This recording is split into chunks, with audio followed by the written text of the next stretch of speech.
everyone. So I reside in Florida, and right now it's mid-January, and there's an abundance of different citrus. So what I wanted to show you today is how to make candied citrus peel. A lot of times what we do is we dispose of it. However, it's really great as a snack, or you can use it in baking. So I'll be using peel from small oranges that I have, as well as some grapefruit. So the first thing that we're going to do is, I'll talk about the items that you'll need. So definitely a peeler and your citrus. We will need, so instead of sugar, what I'm using is monk fruit sweetener, which is, I've been researching, and it seems like it's a better substitute, and it's better than sugar. It has zero net carbs, zero on the glycemic index, 0 calories, and it's keto-friendly if anyone cares about that. So that's what we'll be using. We will blanch the skin first, so of course we'll peel the orange and the grapefruit. We'll blanch the skin of it in hot water, so we'll boil it for probably good 15 minutes or so, depending on how thick our pieces are. And then what we'll do is we'll cover them in this case, monk fruit sweetener, but you can use regular sugar. And one thing that you want to do is try to avoid the white part as much as you can. Really, all the flavor is in the skin.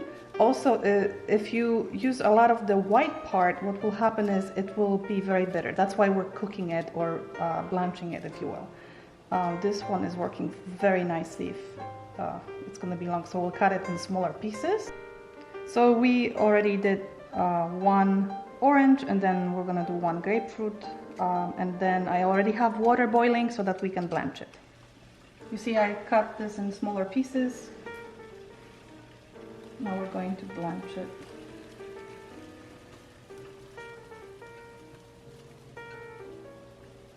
The next steps will be blanch it, and after that we'll remove it. We'll get new water going with some sugar, and we'll continue boiling it.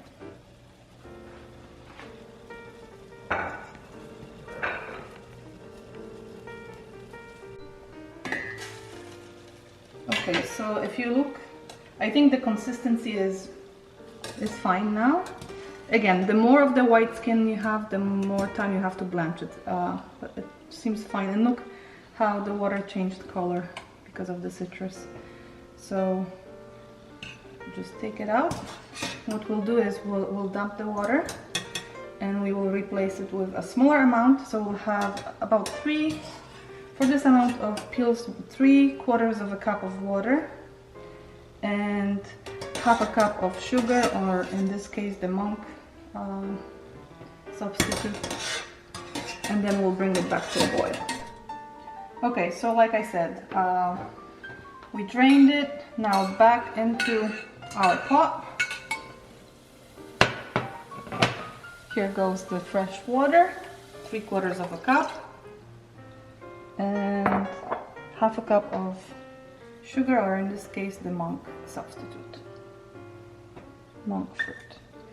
And just to mix it, we're going to bring it to a boil, and we will boil it until it reduces, and it will become more like a syrup. And be careful, you need to watch it because you don't want to burn it. It's easy to burn it, so pay attention to this. Okay, my friends, this is done. We're gonna turn it off.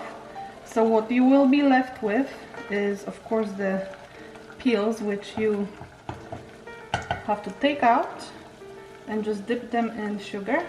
They're hot now, so you have to be careful. But basically dip them in sugar and set them aside.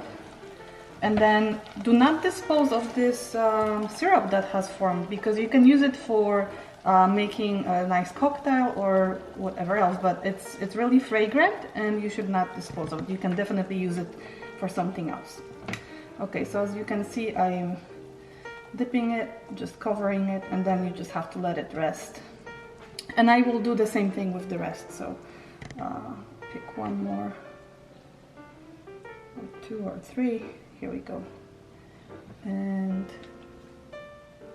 Just cover them on both sides. Let it cool. And then they're ready to either consume, or you can put them in a nice plastic container and keep them in the refrigerator. There's other options. You can also dip them in chocolate, but it's really up to you. Okay, so that was a very simple recipe for today. I hope you enjoy it, and I hope that next time you peel an orange or a grapefruit, you use the peel instead of just trashing it.